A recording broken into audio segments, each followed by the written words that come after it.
ဒီနေ့9ရက်တလ2025ခုနှစ်နနက်ခင်းခါကာလရန်ကုန်တိုင်းဒေသကြီးရန်ကုန်မန္တလေးအမြန်လမ်း22မိုင်5ဖာလုံမှာရှိတဲ့သစ္စာရွှေစီတော်စခန်းရိပ်သာအတွင်းမှာဆွမ်းမြဆက်ကလှူဒန်းပြီးတော့ပစ္စည်းလေးပါစွမ်းသင်္ကန်းကြောင်းစီပစ္စည်းလေးပါအလှူဒါနများလှူဒန်းကြတယ်ဒကမာကြီးဒေါ်ခင်မြင့်84နှစ်ပြည့်ဝင်းနေအထိမ့်မှတ်အနေနဲ့ကွယ်လွန်သွားပြီဖြစ်တဲ့ဒကာကြီးဦးသိန်းမောင်ကိုရည်စူးပြီးတော့ဒကမာကြီးဒေါ်ခင်မြင့်ယရနာသိန်းယရနာခင်မြင့်အိမ်ဆောက်ပစ္စည်းဆိုင်84နှစ်ပြည့်ဝင်းနေအလှူတဲ့ဒါနကောင်းမှုပြုတာကိုအကြောင်းပြုပြီးတော့အခုဆက်ပြီးတော့တရားနာမယ်ပေါ့နော်တရားနာယူခြင်းအပြင်ကုသိုလ်ကောင်းမှုတွေထဲမှာအကြီးအသေးအမြင့်ဆုံးအကျိုးပေးအကြီးကျယ်ဆုံးဖြစ်တဲ့ပညာကုသိုလ်ကိုရနိုင်တယ်ဒီချာချာနားထောင်နော်တရားနာယူခြင်းအပြင်ကုသိုလ်ကောင်းမှုတွေထဲမှာအကြီးအသေးအမြင့်မားဆုံးပညာကုသိုလ်ကိုရနိုင်တယ်အဲ့တော့ပညာဆိုတာဘာပြောတာတုံးဆိုတော့လူရင်းပြောရရင်ပညာဆိုတာကိုယ်ဘဝရဲ့အကြောင်းကိုမှန်မှန်ကန်ကန်သိတာမြင်တာနားလည်တာကိုပညာလို့ခေါ်တယ်ဒီမျက်စိနဲ့မြင်ရတဲ့ကိုယ်ကောင်ကြီးရုပ်ပိုင်းဆိုင်ရာဘလို့တိဆောက်ဖွဲ့စည်းထားသလဲဒီရုပ်တွေဘလို့ဖြစ်ပေါ်နေသလဲသိရမယ်အယိုးကိုအမာခံနေရာမှာစိုက်ဆောက်ပြီးတော့အကျော်မျိုးစုံနဲ့ဖွဲ့ရှက်ပြီးတော့အသွေးသားနဲ့လိမ့်ကြံပြီးတော့အရည်သူရေပါးနဲ့အုပ်ပြီးတော့တိဆောက်ထားတဲ့ဒီခန္ဓာအိမ်ကြီးရဲ့အကြောင်းကိုသိရမယ်အဲ့ဒါပညာပဲခေါင်းထဲမှာအုံနောက်တွေရှိတယ်ရင်ကောင်းပိုင်းမှာအစုပ်နဲ့နှလုံးစက္ကမလတ်အလုံးလုံးရင်းနဲ့ရှိနေကြတယ်ဝမ်းပိုက်ပိုင်းမှာအသေးတို့ဥသိန်းတို့ဥမာတို့အစာကြီးစနစ်နဲ့ပတ်သက်တဲ့ကိုဋ္ဌာတတွေကိုစားတော့ဝါမျိုးထားတဲ့အစာအာဟာရတွေပြောင်းလဲနေရင်နဲ့ရှိနေကြတယ်ဟုတ်လားအဲ့ဒါကိုဘာလို့အောင်လို့သိရမယ်ဒါတွေရှိနေတယ်ဒါတွေဖြစ်နေတယ်လို့သိရမယ်အဲ့ဒါပညာနော်ဒါရုပ်ပိုင်းဆိုင်ရာကိုသိတာရှေ့ဆက်ပြီးတော့နည်းနည်းလေးရုပ်ပိုင်းဆိုင်ရာလေးကိုလေးလေးနက်နက်သိကျင်သေးရင်ပထဝီအာဘောတေဇောဝါယောဓာတ်ကြီးလေးပါးရဲ့သဘာဝတော့စမ်းကြည့်လိုက်ရင်ဘုံဘုံတို့နှွေးနှွေးလေးလားဘလောက်အေးတယ်လဲဘလောက်နှွေးတယ်လဲအပွေလဲပဲတစ်ခုကိုဘုံဘုံတို့တွေ့နိုင်တယ်အဲ့ဒါကိုဘာခေါ်တော့တေဇောနှုသလားကြမ်းသလား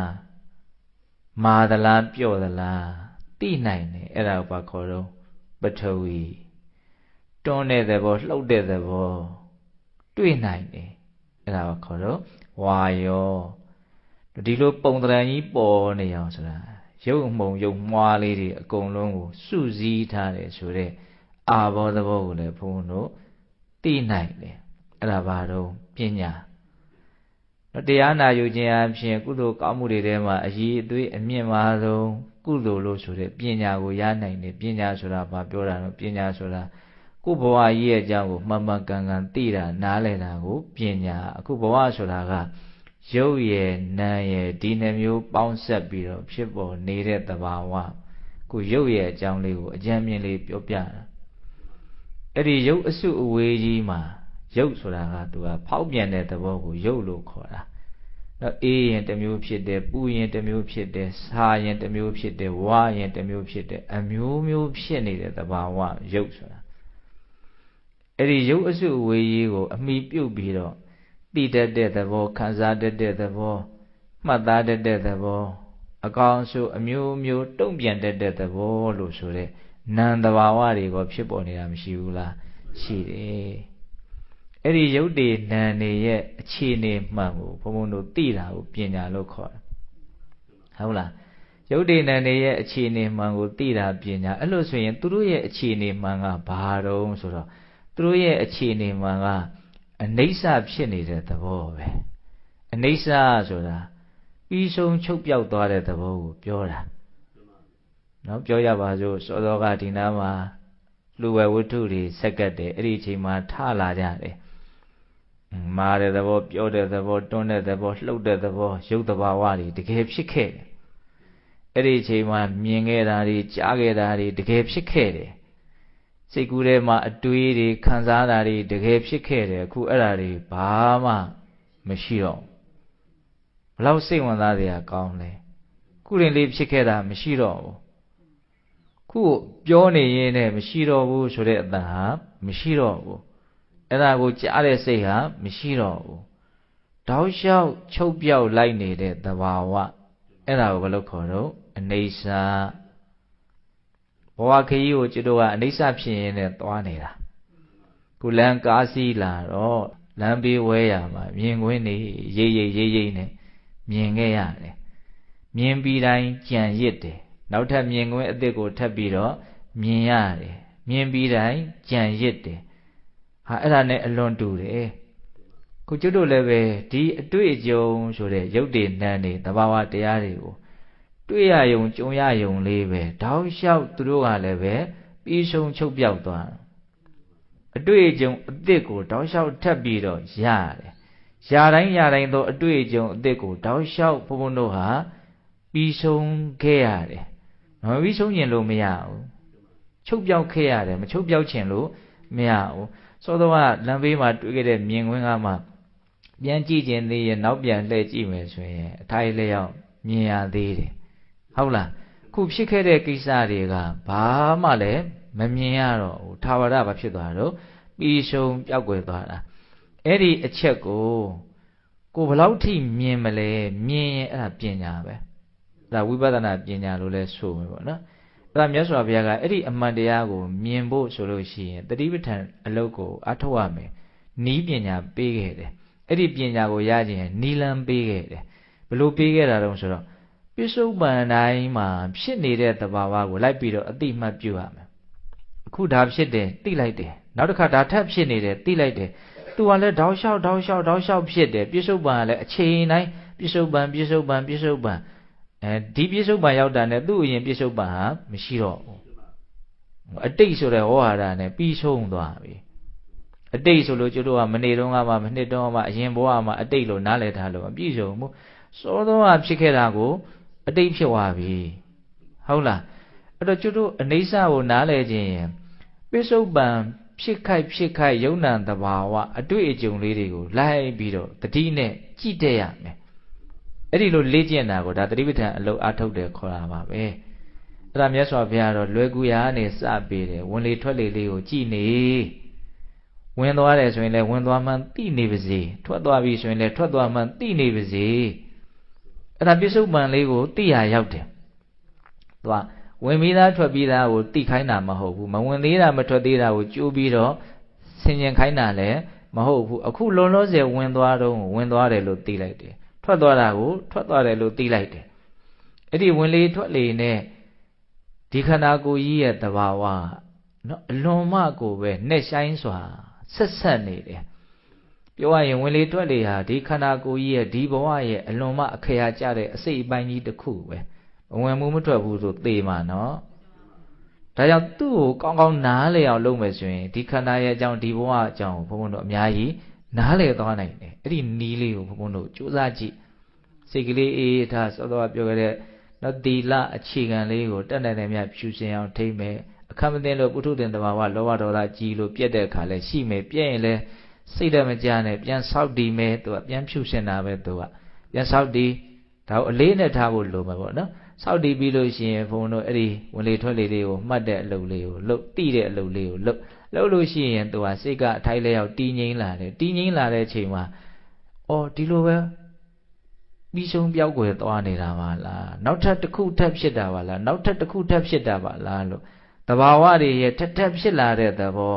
ဖြစ်လာတိုင်းသောသဘာဝဟာလေတောက်လျှောက်ပြီးဆုံးသွားတယ်ဆိုတဲ့သဘောကိုဘုံဘုံတို့ဖြည်းဖြည်းနဲ့ရိပ်မိလာနိုင်တယ်အဲ့ဒါဘာတုံးဆိုတော့ပညာအနိစ္စကိုသိတာပညာအဲ့ဒီလိုပညာကုလို့တရားနာရင်နဲ့ရနိုင်တယ်ဟုတ်လားတရားနာရင်နဲ့အခုဘုံဘုံပြောတာကိုနားထောင်နေရင်နဲ့ကိုပဲဟိုတတိပဋ္ဌာန်တရားကိုအားထုတ်လို့သိတဲ့အဆင့်တော့ဟုတ်ကောင်းမှဟုတ်မယ်ပေါ့ဒါပေမဲ့ तू လည်းသူ့အဆင့်လေးနဲ့ तू တော့သိတာပဲ ဒီအတိလေတန်ဖိုးရှိတာပဲဆိုရပါစို့ကျွတ်တို့တောင်ကြီးတစ်လုံးကိုတမိုင်လောက်ကလှမ်းကြည့်မယ်ဆိုရင်လည်းမြင်ရတယ်အဲ့ဒီတောင်ကြီးဒီသွားရင်လည်း၄ဖာလုံလောက်ရောက်မှလှမ်းကြည့်မယ်ဆိုရင်လည်းမြင်ရတယ်ဒါပေမဲ့မြင်တာတော့မတူတောင်ကြီးကတော့ဒီတောင်ပဲတဖာလုံလောက်ရောက်တော့ကြည့်မယ်ဆိုရင်တော့ပို့ပြီးတော့အသေးစိတ်မြင်ရမှာပေါ့ဟောဒီသဘောလေးကိုပြောတာအဲ့တော့အနိစ္စသဘောတွေကိုတရားအထုတ်ရင်းနဲ့သိလို့ရတယ်လို့တဘာဝကြကြအကျိုးသင့်အကြောင်းသင့်တော့ခိုင်မာဟောထားတဲ့ဒေသနာတွေကိုနာယူရင်းနဲ့လည်းသိနိုင်တယ်အခုအဲ့ဒါကိုဘုံဘုံကပြောနေတာပညာကုသိုလ်အဲ့ဒီပညာကုသိုလ်ကကုသိုလ်ကောင်းမှုတွေထဲမှာသူကအကျိုးပေးအကြီးကျယ်ဆုံးပဲဟုတ်လားဘဝရဲ့အကြောင်းကိုအမှန်တိုင်းသိတာမြင်တာနားလည်တာပညာဆိုတော့ဘဝရဲ့အကြောင်းကိုသိဖို့အတွက်နောက်ထပ်အလွန်မှသိလိုက်ရင်အကျိုးရှိသွားမဲ့အမှန်တရားတစ်ခုရှိသေးတယ်အဲ့ဒါကဘာလို့ဆိုတော့မရဏသောသောကပြောတာကအနိစ္စဆိုတာကခန္ဓာတိုင်းပြီးဆုံးနေတဲ့သဘောကိုအနိစ္စလို့ပြောတာမနေ့ကထမင်းစားခဲ့တာကောင်းတာမကောင်းတာတာထပြီးခဲ့ပြီရှိတော့အဲ့ဒီနီးနဲ့အရင်နေ့တွေအရင်လတွေစားခဲ့တောက်ခဲ့တာတွေဒီလိုပြီးခဲ့တာနောက်ထပ်လက်ထပ်စားကြအောင်မှာပဲစားတိုင်းလည်းပဲပြီးအောင်မှာပဲဒီသဘောကိုပြောတာအဲ့ဒါဘာတော့အနိစ္စနောက်ထပ်ပညာကုသိုလ်ဘုံဘုံတို့ပြည့်စုံရနိုင်ဖို့အတွက်သိရမယ့်အမှန်တရားတစ်ခုရှိသေးတယ်အဲ့ဒါဘာတော့မရဏဆိုတာတဘောရဲ့အပီးပြီးရတဲ့သဘောဟောဒါအမှန်တရားနော်ဘယ်ရာနဲ့မှဓာကြီးမဖြစ်အောင်လုပ်လို့မရဘူးကာကွယ်လို့မရဘူးစောင့်ရှောက်လို့မရဘူးဒီဘေးကတင့်ကိုတင့်မှာဒီအန္တရာယ်ကကြုံကိုကြုံရမှာကျွတ်တို့ကဘဝရဲ့ပုံမှာအမှန်မမြင်ညာသေးတဲ့အခါကျတော့ဘဝရဲ့ဒုက္ခသစ္စာသဘောကိုအမှန်မမြင်ညာသေးတဲ့အခါကျတော့ဘဝပျက်စီးသွားမှာကိုဘုန်းဘုန်းတို့ကအလွန်ကြောက်တယ်ဒီတိုင်းလေးဒီအခြေအနေလေးနဲ့ဘုန်းဘုန်းတို့ကအမြဲတမ်းတီးနေခြင်းတယ်အသက်တွေဘလောက်ကြီးလို့မှနော်သေခြင်းတရားကိုလွယ်လွယ်ကူကူလက်ခံနိုင်သွားတယ်ဆိုတာမရှိဘူးအသက်ကြီးုံနဲ့လက်ခံနိုင်တဲ့အစွမ်းရှိမလားဘူးပညာဉာဏ်ကြီးမှလက်ခံနိုင်လားဒါသဘာဝကြီးကိုတော့ဒီသေခြင်းဆိုတဲ့သဘာဝကိုလေဘုန်းဘုန်းတို့ကထက်ခါသူ့ကိုနော်ကြည်ခြင်းအားဖြင့်ဒါကြီးကဒီလိုဖြစ်မဲ့သဘောပါလို့စိတ်နဲ့သူ့ကိုကြိမ်ဖန်များစွာတွေ့ပေးခြင်းအဖြစ်သူ့ရဲ့အကြောင်းကိုပိုနားလည်လာနိုင်တယ်။ဘုန်းတို့သိခြင်းတရားကိုဆယ်ကားစဉ်းစားတာနဲ့အခါတရစဉ်းစားတာသိပုံချင်းမတူနိုင်ဘူး။ဒါကြောင့်မြတ်စွာဘုရားကဘာဝိတာဘဟုလိကတာကြိမ်ဖန်များစွာဒီအတိညာဉ်ကိုရအောင်ပွားများရမယ်။ဆိုလိုတာကထက်ခါဆင်ញင်ရမယ်နှလုံးသွင်းရမယ်။ဒါမှသူကမြင်မာတဲ့အည်အသွေးရှိတဲ့ဉာဏ်ပညာပေါ်နိုင်တာသူအည်အတွက်ကဒီနေရာမှာအည်ချင်းကိုသူကအများကြီးအကျိုးကျေးဇူးပြုနေတယ်ကျန်တဲ့နေရာမှာအည်အတွက်နဲ့အည်ချင်းနဲ့မဆိုင်တာတွေရှိကောင်းရှိနိုင်တယ်သို့တော့ဒီအမှန်တရားကိုသိအောင်လုပ်တဲ့ကိစ္စမှာအည်အတွက်ဒီအည်အသွေးကိုအများကြီးအကျိုးကျေးဇူးပြုနေတယ်ဟုတ်လားဆိုကြပါစို့ဝင်လေထွက်လေကို15မိနစ်လောက်မှတ်မယ်အချိန်ပေါင်းဘယ်လောက်ရမလဲတနာရီလောက်သိနေမယ်ဆိုရင်အချိန်ပေါင်းဘယ်လောက်သိမလဲအရေးအတွက်များသိနိုင်လေသူအရေးအသွေးမြင့်လေဖြစ်မယ်ဟုတ်လားဒါဘုံဘုံကတဘာဝကြစဉ်းစားပြီးတော့ပြောကြည့်တာနော်အဲ့လိုပဲသိခြင်းတရားကိုလည်းချိန်ဖန်များစွာဆင်ញင်ကိုတယောက်တည်းရဲ့သိခြင်းနဲ့မကဘူးဘေးကကိုချစ်ရတဲ့မျက်နှိုးရတဲ့လူတွေရဲ့သိခြင်းကိုပါဆင်ញင်ရမယ်ကိုနဲ့မသိတဲ့လူတွေရဲ့သိခြင်းကိုပါဆင်ញင်ရမယ်နောက်ဆုံးသက်ရှိတရားအားလုံးတို့ရဲ့သိခြင်းတရားကိုဆင်ញင်ရမယ်အကုန်လုံးဟာဒီလိုနဲ့အပီးကြီးပြီးသွားမယ်အရာတွေကြီးပဲဆိုအဲ့ဒီအတိဟာကျွတ်တို့ရဲ့စိတ်ကိုအများကြီးဉာဏ်ပညာကိုဖြစ်စေတယ်အဲ့ဒီဉာဏ်ပညာကလိုချင်မှုမမောမှုတွေကိုလျော့နေစေလိမ့်မယ်မကျေနပ်မှုစိတ်တိုင်းမကြမှုတွေကိုလျော့နေစေလိမ့်မယ်မောဟနဲ့ရင်လောဘနဲ့ဒေါသနေသမြဲပဲဒါကိုဓာတ်ရိုက်ပြောလိုက်တာအမှန်သိလေလိုချင်မှုမမောမှုနဲလေပဲအမှန်သိလေမကျေနပ်မှုစိတ်တိုင်းမကြမှုနဲလေပဲအဲ့ဒီမကျေနပ်မှုစိတ်တိုင်းမကြမှုနဲလေလိုချင်မှုနဲလေဒီလူရဲ့စိတ်နှလုံးဟာချမ်းသာလေငြိမ်းအေးလေပဲနော်ကျွတ်တို့လိုချင်တာတွေမမောတာတွေများရင်များသလောက်စိတ်ပူလောင်ရလိမ့်မယ်ဆင်းရဲရလိမ့်မယ်နော် လိုမကြတာတွေများရင်များတော့ကျွတ်ရဲ့စိတ်တွေပူလောင်ရလိမ့်မယ်ဆင်းရဲလိမ့်မယ်လိုချင်မှုနဲ့ဒီမကျေနပ်မှုလို့ဆိုတဲ့လောဘဒေါသဟာနောက်ဆက်တွဲတောကတွေနော်ဒေါမနတတွေကိုဖြစ်ပေါ်စေတယ်ဆိုတာကတိတိကျကျစဉ်းစားကြည့်လေအဖြေကရှင်းလေပဲကျွတ်တစုံတရားစိတ်ဆင်းရဲတိုင်းငါဘာရခြင်းတွေလို့တော့ဘာလိုခြင်းတွေလို့တော့ဘာဖြစ်ခြင်းတွေလို့တော့ဆိုတာဘုံဘုံတို့အမိဖမ်းနိုင်ဖို့လိုလိမ့်မယ်ဟုတ်လားအဲ့ဒါလို့စိတ်ရဲ့ပူလောင်ကြောင်းဖြစ်တဲ့လှုပ်ရှားကြောင်းဖြစ်တဲ့လောဘဒေါသကိုကျွတ်တို့ကအတိဉာဏ်ဖြင့်လျော်နေစေရမယ်ပေါ့အဲ့ဒီအတိဉာဏ်ရအောင်ကျွတ်တို့ဟာမရဏကိုကြိမ်ဖန်များစွာဆင်ញင်ရမယ်နှလုံးသွင်းရမယ်သူအလွန်ထိရောက်တဲ့နေဒါကြောင့်မြတ်စွာဘုရားသူ့ကိုဆင်ញင်လို့ရှိရင်လေတဲ့အကျိုးကျေးဇူး9မျိုးရမယ်လို့ဟောဧကဓမ္မောဘိက္ခွေဘာဝိတောဘဟုလိကတောဧကန္တနိဗ္ဗိဒာယဝိရာဂာယနိရောဓာယဥပသမယအဘိညာယတမ္မောဓာယနိဗ္ဗာန်ယတံဝတ္တန်တိတဲ့ဒါမြတ်စွာဘုရားရဲ့မူရင်းစကားလေးသိခြင်းလို့ဆိုတဲ့တခုသောတရားကိုကြင်ဖန်များစွာဆင်ញင်မယ်နှလုံးသွင်းမယ်အမှတ်ရနေမယ်ဆိုလို့ရှိရင်ဧကန္တနိဗ္ဗိဒာယသေချာပေါက်ဘဝရဲ့အပေါ်မှာညင်းငွေတဲ့ဉာဏ်ကိုရကိုရမယ်ဘဝဟာပျော်မွေ့စရာကောင်းတဲ့ဖက်တွယ်ထားစရာကောင်းတဲ့သိမ့်ပိုက်ထားစရာကောင်းတဲ့အရာမဟုတ်ဘူးဘဝဟာဒုက္ခသဘောလို့နားလေတဲ့အတွက်ကြောင့်ဘဝရဲ့ပုံမှာညင်းငွေတဲ့ဉာဏ်ကိုတေချာပေါက်ရကိုရမယ်အလွန်မြင့်မားတဲ့ဉာဏ်ကိုရနိုင်တယ်ဝိရာဂာယဘဝရဲ့ပုံမှာဆွဲမဲ့မှုတောင်ကင်းသွားနိုင်တယ်နိရောဓာယဆွဲမဲ့မှုကင်းတဲ့အတွက်ကြောင့်ဘဝဒုက္ခတွေချုပ်ငြိမ်းသွားနိုင်တယ်သုံးခုတည်းမှတ်နော်ဧကန္တနိဗ္ဗိဒာယဘဝရဲ့ပုံမှာညင်းငွေတဲ့ဉာဏ်ကိုရမယ်ဝိရာဂာယဘဝရဲ့ပုံမှာဆွဲမဲ့မှုကင်းမယ်နိရောဓာယဘဝဒုက္ခတွေချုပ်ငြိမ်းသွားမယ်ဥပဒမာယတဲ့ဘဝမှာနေတုန်းကလည်းနှလုံးစိတ်ဝမ်းကိုငြိမ်းအေးစေလိမ့်မယ်ဒါရိုက်ဟောတာနော်သိခြင်းကိုဆင်ခြင်လေးနှလုံးစိတ်ဝမ်းဟာငြိမ်းအေးလေးပဲဘာလို့ငြိမ်းအေးတာတော့မြုပ်ကွက်ကလေးကိုတော့မြင်ဖို့လိုတယ်သိခြင်းကိုဆင်ခြင်ရင်ပညာထက်မယ်ပညာထက်ရင်လောဘဒေါသနည်းမယ်လောဘဒေါသနည်းရင်လောဘဒေါသကြောင့်ဖြစ်ရတဲ့ပူလောင်မှုပင်ပန်းမှုဆင်းရဲမှုတွေကအလိုလိုနည်းသွားမယ်ကိုလျှော့ရမလို့ကိုလျှော့လို့လည်းမရဘူးနော်ကိုလျှော့လို့သာရရင်လူတိုင်းစိတ်ချမ်းသာနေမှာပါလောဘဒေါသနည်းမှရော့သွားမယ်ကိစ္စဒီဥစ္စာကဟုတ်လားလောဘဒေါသနည်းခြင်းရင်လည်းပညာဉာဏ်ကြီးရမယ်အမှန်သိမှုအားကောင်းရမှာနော်အမှန်သိမှုအားကောင်းခြင်းလို့ရှင်လေအမှန်တရားနဲ့စိတ်ကိုခဏခဏမလုပ်ရမှာတော့တွေ့ရမယ်တွေ့ပေးရမယ်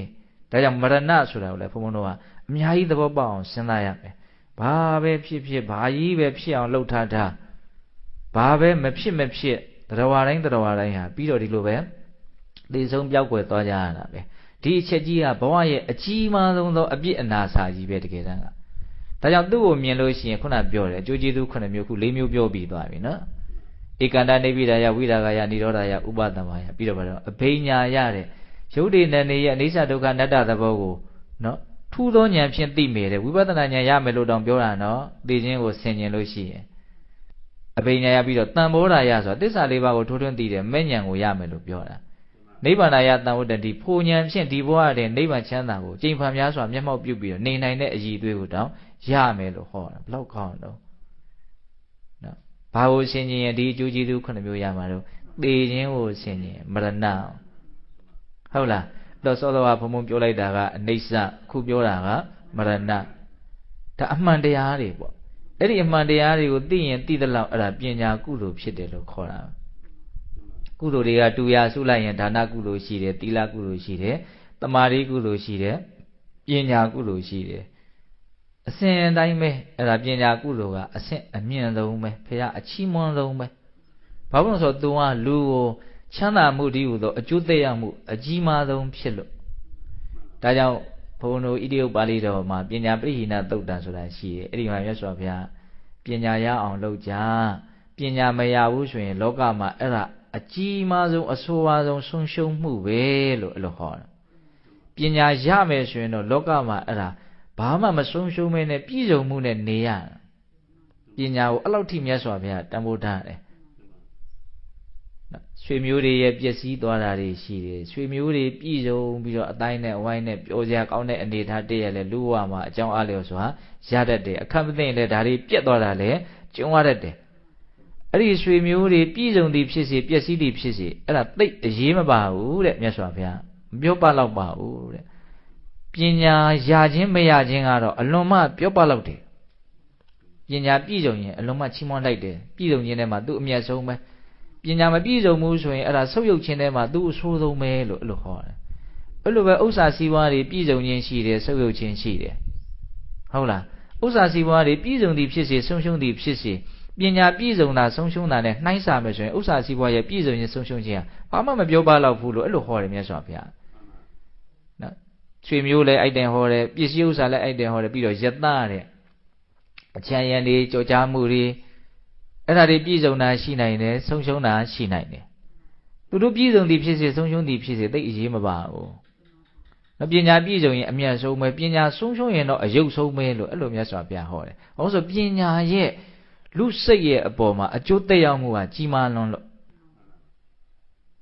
သူမရှိရင်ဘုန်းဘုန်းတို့ဘာဖြစ်မလို့သူရှိရင်ဘာဖြစ်မလို့အဲ့ဒါကိုဘုန်းတို့ပညာပရိဟိနသုတ်တံမှာမြတ်စွာဘုရားသုံးသပ်ပြတယ်ပညာရှိမယ်ဆိုလို့ရှိရင်တဲ့အဝိဂါတံအနုပါယတံအပရိလာဟံကာယတဗေဒပရမရဏသုဂတိပါတိကင်္ခအကျိုးကျေးဇူးနှစ်မျိုးဟောတယ်အဝိဂါတံဆင်းရဲခြင်းမရှိဘဲနဲ့အနုပါယတံပင်ပန်းခြင်းမရှိဘဲနဲ့အပရိလာဟံပူလောင်မှုမရှိဘဲနဲ့အခုပစ္စုပန်မှာဒိဋ္ဌေဝဓမ္မေအခုလောလောဆယ်မှာကိုပဲဒုက္ခံဝိရတိချမ်းချမ်းသာသာနေရမယ်ပညာရှိရင်လောလောဆယ်ကိုပဲဘုန်းဘုန်းတို့စိတ်ကလေးဟာမဆင်းရဲဘဲနဲ့မပင်ပန်းပဲနဲ့မပူလောင်ပဲနဲ့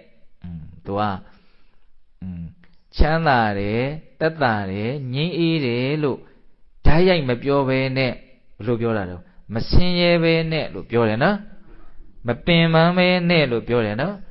မပူလောင်ပဲနဲ့လို့ပြောတယ်ဒါကိုပို့ပြီးတော့နားလည်မှုကျေပြန့်အောင်ဘုန်းတို့ဘယ်လိုနားလည်မလို့မဆင်းရဲပဲနဲ့ဆိုတော့ချမ်းသာတယ်ပေါ့မပင်ပန်းပဲနဲ့ဆိုတော့တက်တော့တက်တာလေးရှိတယ်ပေါ့စိတ်ကလေးဟုတ်လားမပူလောင်မဲနဲ့ဆိုတော့ငြိမ်းအေးတယ်ပေါ့အဲ့ဒါလိုပြစ္ဆုတ်ပံမှာအဲ့လိုနေရတယ်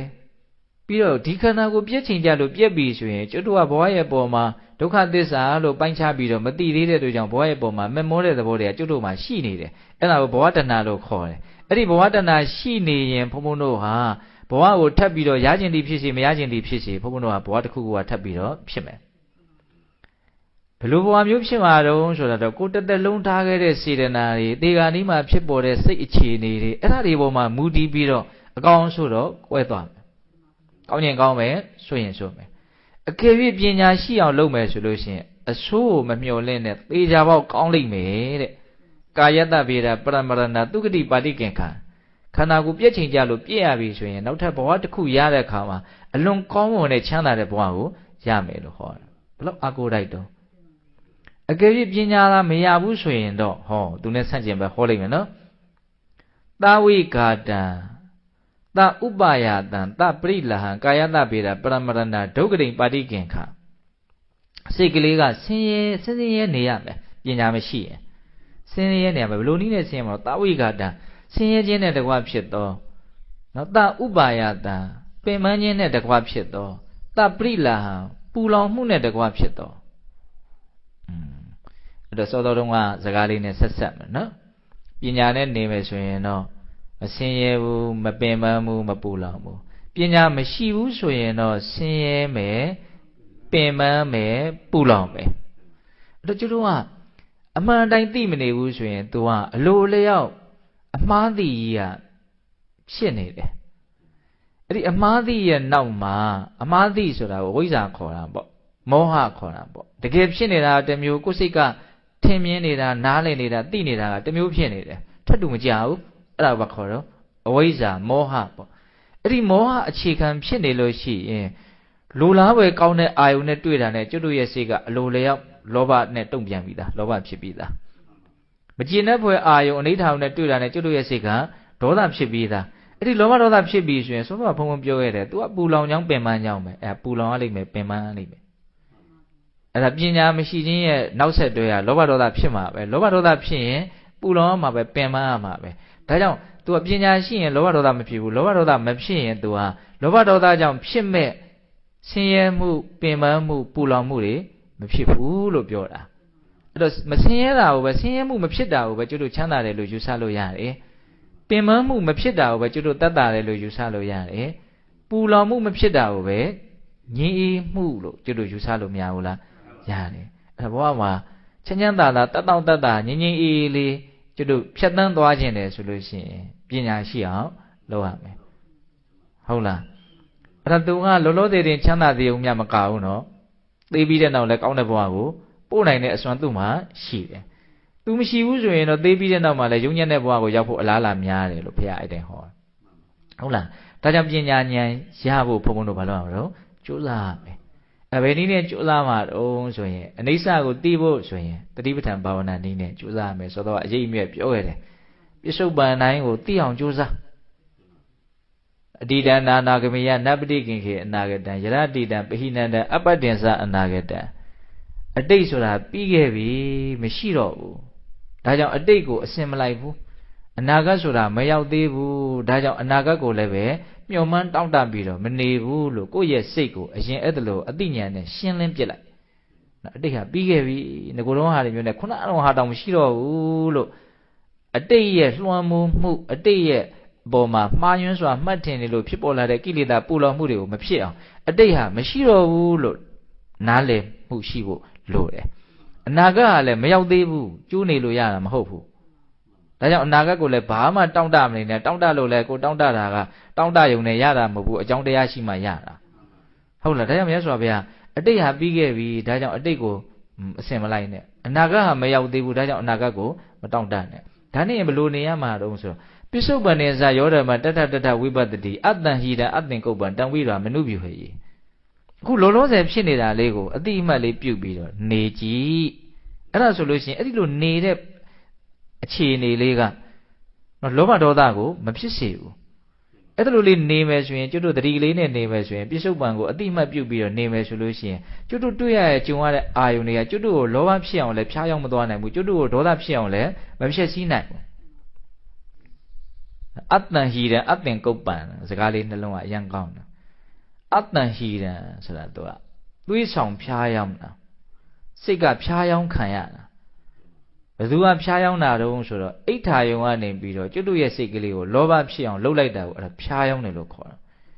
တကယ်တမ်းကျွတ်တို့တွေ့ရကြုံရတဲ့အာယုန်တွေကျွတ်တို့မြင်ရတဲ့ကြားရတဲ့စားတော့ရတဲ့တွေ့ရထိရတဲ့တွေ့ရကြံရတဲ့အနေထားတွေထဲမှာလိုချင်စရာနှစ်သက်စရာဘာမှရှိနေတာမဟုတ်ဘူးတိုးတော့ကျွတ်တို့ကသတိမရှိတော့အမှန်မသိတဲ့အခါကျတော့လိုချင်စရာမရှိတဲ့အရာတွေကိုပဲလိုချင်စရာကောင်းတယ်လို့ကျွတ်တို့စိတ်ကလွဲမှားစွာမှတ်ထင်တယ်အဲ့ဒီချိန်မှာလိုချင်စရာကောင်းတာတွေနဲ့တွေ့တော့လောဘဖြစ်ရောအဲ့လောဘဖြစ်တာကိုမြတ်စွာဘုရားအလွန်မှလှလှပပလေးပြောထားတယ်အဲ့ဒါဖျားယောင်းခံရတာတဲ့အလိန်ခံရတာတဲ့နော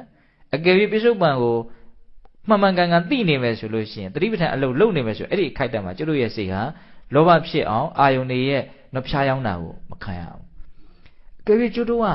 အာယုန်တွေနဲ့တွေ့တဲ့အခါမှာအလိုမကျဖြစ်သွားစိတ်လည်းမကျဖြစ်သွားရှူရှဲဖြစ်သွားတယ်ဆိုရင်ကျွတ်တို့စိတ်ကဒေါသဖြစ်သွားတယ်အဲ့ဒါကိုပျက်စီးတယ်လို့တင်စားပြောတယ်ဒေါသဖြစ်ရင်စိတ်ပြက်သွားတယ်စိတ်ကမကောင်းတော့ဘူးဒါကြောင့်တခါလေကျွတ်တို့ပြောနေတယ်လေငါစိတ်မကောင်းဘူးကွာဟုတ်လားတကယ်မကောင်းသွားတယ်နော်စိတ်ပြက်သွားတာအဲ့ဒါဘယ်သူကဖျက်ဆီးလိုက်တာဆိုတော့ဒေါသကဖျက်ဆီးလိုက်တာနော်အနိဋ္ဌာယုံနဲ့ပေါင်းပြီးတော့နော်စိတ်ကဒေါသအဖြေစုထွက်အောင်သူကမောဟအခြေခံပြီးတော့ထုတ်လုပ်လိုက်တာပေါ့ဟုတ်လားဒါကြောင့်မြတ်စွာဘုရားပြစ္ဆုတ်ပံမှာသာစိတ်ကလေးကိုနော်တတိကလေးနဲ့တိပြီးတော့နေနိုင်မယ်ဆိုလို့ရှိရင်လောဘလည်းမဖြစ်ဘူးဒေါသလည်းမဖြစ်ဘူးအဲ့ဒါကိုလှလှပပလေးပြောတာနော်ဖျားယောင်းလည်းမခံရဘူးအဖြစ်စီးလည်းမခံရဘူးတဲ့အဲ့ဒါဘုံဘုံဟောထားတယ်ကောင်းသောညဆိုတဲ့တရားထဲမှာအကျေတဝန်းနားထောင်ကြည့်အဲ့ဒီအကြောင်းအရာလေးကိုပြောထားတယ်နော်အဲ့ဒါပညာရှိတဲ့ပုဂ္ဂိုလ်တွေဟာအဲ့လိုလောဘဒေါသမဖြစ်အောင်နေတဲ့နည်းဟာလောကမှာအမြင့်မြတ်ဆုံးနေနည်းဖြစ်တဲ့အတွက်ကြောင့်အဲ့ဒီနည်းနဲ့သူတို့ဟာကျွမ်းကျွမ်းကျင်ကျင်အားထုတ်ပြီးတော့နေကြတယ်လို့ဘုရားအဲ့လိုဟောတာဒါကဘုံဘုံကပညာရအောင်ကြိုးစားတဲ့နည်းလေးကိုပြောတာတနည်းအားဖြင့်အနိစ္စဆိုတဲ့အမှန်တရားကိုသိအောင်အတိတ်ဆိုတာပြီးခဲ့ပြီအနာဂတ်ဆိုတာမရောက်သေးဘူးဒါကြောင့်အတိတ်ကိုလည်းပဲတောင်တွေးမြောက်တွေးတွေးပြီးတော့ပူလောင်မနေနဲ့အနာဂတ်ကိုလည်းသိပြီးတော့တခါတည်းမျှော်မှန်းပြီးတော့မနေနဲ့လောလောဆယ်လေးကိုအခြေခံပြီးတော့ပြစ္ဆုတ်ပံလေးကိုအရင်ပြုတ်ပြီးတော့နားလည်မှုပညာရအောင်ဘုန်းဘုန်းတို့ကြိုးစားပြစ္ဆုတ်ပံမှာနေတဲ့အလေ့အကျင့်တွေအလုပ်နော်ပြစ္ဆုတ်ပံလေးတိုင်းနေမယ်ဆိုရင်ကျွတ်တို့ရဲ့စိတ်ကဒီလောက်ကြီးဆင်းရဲတဲ့အကြောင်းမရှိဘူးကျွတ်တို့ဆင်းရဲတိုင်းပူလောင်တိုင်းအမိဖမ်းဖမ်းကြည့်လိုက်ဒင်းပဲပြည့်ပြည့်နေလို့ဆင်းရဲပင်ပန်းနေတာတော့လို့စိတ်ကလေးကိုနော်ဆိုးသွမ်းတဲ့သားသမီးတို့သဘောထားပြီးတော့ ဒင်းပဲပြည့်ပြည့်နေတာတော့သူအတိတ်သို့မဟုတ်အနာဂတ်ကိုရောက်နေတာကိုတွေ့ရလိမ့်မယ်အဲ့ဒီကနေတဆင့်သွားပူတာပဲဟုတ်လားအခုလောလောဆယ်ဘာပူစရာမှမရှိဘူးတကယ်ကလောလောဆယ်လေးကိုဘုံဘုံတို့နေတတ်ဖို့လိုတယ်အဲ့ဒါလေ့ကျင့်မှရမှာနော်ဒါခက်ခဲနဲ့နေတဲ့နေနီးထိုင်နီးတွေတကယ်ကခက်ခဲနဲ့နေတယ်ဆိုတော့သူ့ရဲ့ပင်ကတော့အရင်ကြီးခက်တယ်လို့မရှိပါဘူးကျွတ်တို့ကဒီနီးနဲ့မနေပဲနဲ့သူ့ရဲ့ဆန့်ကျင်ဘက်ဖြစ်တယ်လို့ပြစ္ဆလက်ခနေနေတဲ့အနေအထားမှာပဲအသားကျနေတဲ့ခါကျတော့ဒီအဓိပ္ပာယ်ရှိတဲ့တန်ဖိုးရှိတဲ့နေနီးကိုစိတ်ကသိပ်ပြီးတော့မကျွမ်းကျင်ဘူးအဲ့ဒါကြောင့်မို့လို့ခက်နေတာကျွတ်တော့ဖြစ်တယ်လို့လေးပဲနေလိုက်စမ်းဘာမှလည်းသိပ်မကြိုးစားခြင်းဘူးဟုတ်လားဒါကြိုးစားတယ်ဆိုတာကစိတ်ကလေးကိုအမှန်သိအောင်အားထုတ်နေတဲ့သဘောမကောင်းတာမဖြစ်အောင်ကောင်းတာဖြစ်အောင်လုပ်နေတဲ့သဘောလေးကိုကြိုးစားတယ်လို့ပြောတာကျွတ်တို့ကြိုးစားတဲ့ကြိုးစားမှုတွေကသိအကျိုးမရှိတဲ့နေရာမှာကြိုးစားနေတာတွေတော့လည်းပဲရှိတယ်ဟုတ်လားဒါပေမဲ့တကယ်ကိုနော်ဆင်းရဲငြိမ်းသွားစေမယ်ချမ်းသာမှုနဲ့ပြည့်စုံသွားစေမယ်အလုပ်မျိုးတွေကြတော့ကျွတ်တို့ကသိပြီးတော့မကြိုးစားဖြစ်ကြဘူးပေါ့မကျွမ်းကျင်တာအဲ့ဒါကြောင့်ပေါ့နော်အလေးအကျင့်နည်းသေးလို့မကျွမ်းကျင်တာမကျွမ်းကျင်တော့ခက်တယ်ပြောတာပေါ့ဒါခက်တယ်လွယ်တယ်ဆိုတာကအလုတ်ရဲ့ပင်ကိုယ်တဘာဝပေါ်မှာလည်းပဲမူတီးနေသလိုနော်အလေးအကျင့်များခြင်းနည်းခြင်းပေါ်မှာလည်းမူတီးနေသေးတယ်ဆိုတာကိုကျွတ်တို့နားလည်ရမယ်ဒါကြောင့်တရားလေးလုပ်တဲ့အခါမှာခက်တာဆိုပြီးတော့လက်မလျှော့သေးခြင်းဘူးတရားကလူတွေထင်တဲ့လောက်ကြီးခက်နေတာတော့လည်းမဟုတ်ဘူးဟုတ်လားဘာကြောင့်ခက်နေကြတာများလဲလို့စဉ်းစားကြည့်ရင်ခုနပြောတယ်အလေးအကျင့်နည်းလို့ခက်နေတဲ့အပိုင်းရှိတယ်အဲ့ဒါအလေးအကျင့်များလို့ရှိရင်ကျွမ်းကျင်မှုအရည်အသွေးတက်လာမယ်ကျွမ်းကျင်မှုအရည်အသွေးတက်လာတာနဲ့အများလွယ်တယ်ဆိုတာဖြစ်လာမှာအဲ့တော့ဒါဘာပြောတာတော့ပညာကုသိုလ်ပြောတာနော်ပညာဆိုတာဘဝရဲ့အကြောင်းကိုအမှန်တိုင်းသိတာမြင်တာနားလည်တာအဲ့တော့ဘဝရဲ့အကြောင်းကိုဘလို့သိမှအမှန်တိုင်းသိရမြင်ရနားလည်ရရောက်မလဲဆိုအထုအထိပ်ဆိုရင်တော့ဒုက္ခသစ္စာလို့သိမှဒါအထုအထိပ်အမှန်တရားကိုနားလည်ရရောက်တာအဲ့ဒီဒုက္ခသစ္စာကလည်းပဲဒီတိုင်းကြီးဘဝကနေသွားပြီးတော့သိတာမဟုတ်ဘူးသူကအနိစ္စနဲ့မရဏကိုအတိများရမှတဆင့်သူ့ကိုသိနိုင်တာဟုတ်လားဒါကြောင့်အထူးသဖြင့်အနိစ္စကိုကျွတ်တို့သိရမယ်နော်ဒီမရဏကလည်းပဲနော်စိတ်ကိုပညာဖြစ်အောင်နော်အများကြီးသူ့ကိုဆင်ခြင်သလောက်ထိထိရောက်ရောက်ပညာဖြစ်ပေါ်စေနိုင်တဲ့အမှန်တရားကြီးဖြစ်လို့မို့သူ့ကိုလည်းမချမ်းပဲနဲ့ဘုံဘုံကပြောလိုက်တာဟုတ်လားအဲ့တော့အနိစ္စနဲ့မရဏနော်ဒီစကလုံးလေးနှလုံးအချိန်တိုင်းပြီးဆုံးနေတာကအနိစ္စအပြီးကြီးပြီးသွားတာကမရဏအဲ့တော့ဘဝဘာတုံးဆိုရင်ကျန်တဲ့အဓိပ္ပာယ်ဖွင့်ဆိုချက်တွေကလွယ်မကောင်းလွယ်မနိုင်တယ်အချိန်တိုင်းပြီးဆုံးရင်းနဲ့အပြီးကြီးပြီးရမယ့်စီကိုသွားနေတာဆိုရင်ဘလို့မှမလွဲတော့ဘူးဟုတ်တယ်မဟုတ်လားအနိစ္စဖြစ်ရင်းနဲ့မရဏဖြစ်ရမယ့်စီကိုသွားနေတာဒါပဲလို့မှလည်းရှောင်လို့မရဘူးကိုလည်းဒီလမ်းကြောင်းသွားသူလည်းဒီလမ်းကြောင်းသွားဘယ်အချိန်မှမရဏဖြစ်မလဲဆိုတာတော့ကျွတ်တို့ကကျူးပြီးတော့မသိနိုင်ဘူးဟုတ်လားကိုလူဘဝမှာဘယ်တိုင်းတာထိနေရမလဲဆိုတာကဒီလူဘဝရအောင်အထုတ်ခဲ့တဲ့ကံတရားအကြီးအသေးအရှိန်အနည်းများပေါ်မှာမူတည်မယ်ပေါ့ဒါကြောင့်တယောက်နဲ့တယောက်လူဘဝမှာနေထိုင်သွားတဲ့ကာလတွေဟာမတူကြဘူးတချို့အမေဝမ်းနေတဲ့မရဏဖြစ်သွားတယ်ဟုတ်လားနော်တချို့အသက်တူလေးနဲ့မရဏဖြစ်သွားကြတယ်အသက်ရှည်မလားတူမလားဆိုတာကဒါကကံတရားရဲ့လက်ထဲမှာရှိတယ်ကံတရားဆိုတာလေကိုပြုတ်ခဲ့တဲ့အမှုပါပဲကိုထားခဲ့တဲ့စေတနာပါပဲဟုတ်လားကျတို့ခဲတုံးတုံးကိုအပေါ်မြောက်လိုက်တယ်ဆိုရင်တေချာပေါက်ဒီခဲဟာမြေကြီးပေါ်ကိုပြန်ကျပုတ်ကြပဲအဲ့တော့မြောက်လိုက်တဲ့ခဲတွေစိတ်ကူးနဲ့မြောက်ကြည့်တလုံးနဲ့တလုံးဟာပြန်ကျလာတဲ့အချိန်မြောက်လိုက်တဲ့အချိန်ကာလတွေမတူနိုင်ဘူးဘလောက်ကြာသူဟာလေထဲမှာနေမလဲဆိုတာကဘလောက်အရှိန်နဲ့မြောက်တယ်လဲဆိုတော့ပါမူတည်မယ်ပေါ့အရှိန်ပြင်းပြင်းနဲ့မြောက်မယ်ဆိုကျွတ်တို့ကတော်တော်ကြာလေးနေရမယ်ပေါ့နော်နည်းနည်းလေးပဲမြောက်လိုက်တော့10ပေလောက်တက်ပြီးတော့10ပေလောက်ပြန်ကြာဘာမှမကြာဘူးဟုတ်လားဒါကံအရှိန်ဘုံဘုံတို့ဘလောက်နဲ့ဒီဘဝကိုရဖို့အတွက်ကြိုးစားအထောက်ခဲ့တယ်လဲဆိုတာမသိနိုင်တဲ့အတွက်ကြောင့်ကျွတ်တို့ကအချိန်မရွေးမရဏနဲ့တွေ့ရနိုင်တယ်ကြုံရနိုင်တယ်ပေါ့ဟုတ်လားအကြောင်းကုန်တဲ့အချိန်မှာရက်စမြဲပဲနောက်ထပ်ဥမာတစ်ခုပြောရမယ်ဆိုရင်အင်ဂျင်ဆက်နှိုးထားလိုက်တယ်တတိုင်းတိုင်းနဲ့လဲနေတယ်စီကုန်တဲ့အချိန်ရက်မှာပေါ့နော်စီကိုလောင်ကျွမ်းရင်းပေါက်ကွဲရင်းနဲ့ပဲသူကလဲရတာဟုတ် တော့ကျွတ်တို့ရဲ့ကံစီကိုကျွတ်တို့ဘယ်လောက်ထည့်ခဲ့တယ်လဲဆိုတာမသိနိုင်တဲ့အတွက်ကြောင့်ဒီခန္ဓာအင်ဂျင်ဆက်ကြီးဟာဘယ်ချိန်ထိုးရက်သွားမလဲဆိုတာလူမှမသိနိုင်ဘူးလက်ပတ်နေတာတော့ကံစင်ဥဒုအာဟာရအကြောင်းတရား၄မျိုးနဲ့လက်ပတ်နေတာပေါ့ဒါပေမဲ့မမြင်ရဘဲနဲ့အာဆွမ်းအကြီးဆုံးဟာကံတရားပဲနော်ဥဒုရဲ့အာဟာရရဲ့စိတ်ရတော့မြင်ဖို့လွယ်တယ်အထူးသဖြင့်အာဟာရကတော့မြင်ဖို့လွယ်တယ်ကိုထည့်ထားလို့ဒါကျွတ်တို့ရှင်းနေတာလွန်ခဲ့တဲ့10ရက်လောက်ကစားဘာမှဒီထဲမထည့်နိုင်တော့ဘူးဆိုဒီအချိန်ဒီလိုမတ်မတ်လေးပဲထိုင်နိုင်မလို့ကျွတ်တို့ရဲ့အစွမ်းနဲ့နေနေတာမဟုတ်ဘူးထည့်ထားတဲ့အာဟာရရဲ့အစွမ်းနဲ့ကျွတ်တို့နေနေတာညီမျှတဲ့ဥဒုရဲ့အနေထားလေးကိုအမိပြုရလို့ဒီလိုလေးနေနိုင်တာပူလွန်းအေးလွန်းလည်းဒီလိုမနေနိုင်ဘူးဟုတ်လားကျွတ်တို့ရဲ့စိတ်ကလေးရှင်သန်ဖို့အတွက်အခြေအနေကောင်းလေးတစ်ခုမှဖြစ်ပေါ်ရက်တည်နိုင်လို့လည်းဒီလိုဖြစ်နေတာစိတ်အရန်ဖောက်ပြန်သွားရင်လည်းဒီလိုမနေနိုင်ဘူးနော်အာဟာရရဲ့ဥဒုရဲ့စိတ်ရဲ့ဒါတော့မြင်တာလေနောက်တစ်ပတ်ကျမ်းတော့ကံမြင်ဖို့ရမ်းခက်တယ်ဖះမှာပဲအပြည့်အစုံမြင်နိုင်တယ်ကျွတ်တို့ကတော့မြတ်စွာဘုရားဟောထားတာကိုအကျဉ်းမြင်လေးလောက်ပဲနားလည်မှုလေးနဲ့ပြောနိုင်တာဟုတ်လားအဲ့တော့ကိုကဘလောက်အားထုတ်ခဲ့တယ်လဲဆိုတာမသိတဲ့အတွက်ကြောင့်ဒီခဲကိုဘလောက်အရှိန်နဲ့မြောက်လိုက်တယ်လဲဆိုတာမသိတဲ့အတွက်ကြောင့်ဒီခဲကဘယ်ချိန်ပြန်ကြမလဲမသိနိုင်ဘူးဒါပေမဲ့သေချာတာကတော့ကြာတယ်ပဲပြောမကြာဘူးလဲပြောမြေကြီးပေါ်ပြန်ကြကိုကြမှာသူကဟုတ်လားတန်တရားနဲ့ခြီးပြီးတော့ကြည့်မယ်ဆိုရင်အသက်80နေရတဲ့လူနဲ့အသက်50နေရတဲ့လူ30ပဲกว่าတာနှစ်30ဆိုတာဘာမှပြောတော့တမှာမဟုတ်တာဟုတ်တယ်မဟုတ်လားအဲ့တော့ဒါလေးတွေကိုဘုံဘုံက